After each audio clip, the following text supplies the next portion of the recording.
Hi guys! Ano lang natin guys yung usapan about sa security po ito. Malaga ito kasi guys, lalo na yung mga baguhan o wala pang experience sa security. Malaga po sa inyo to na saan ba pwede po tayong magtanong kung ang security agency ay legit. Diba? Episode 2. Ito guys, madali lang po kasi kung saan tayo kumukuha ng lisensya, security license, individual security license, ay pwede po tayo doon magtanong, lalo na doon sa SOSYA office.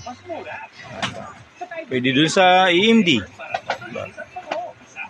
Second floor, yung lumang SOSYA, yung releasing, capturing, diba? Doon dati, doon yun. Magtanong lang kayo sa window 1. O i-assist kayo po doon ng ating mga magigiting na pulis. Kasi malagayin guys na ang security agency natin ay legit. Lalo na po, shoutout yung mga taga galing probinsya kasi limited lang yung may mga access dun sa internet. Kaya ano pang hinatid natin guys? Para malaman po ng iba at may share ang ating informasyon. Share, like po natin ang ating video. Maraming salamat.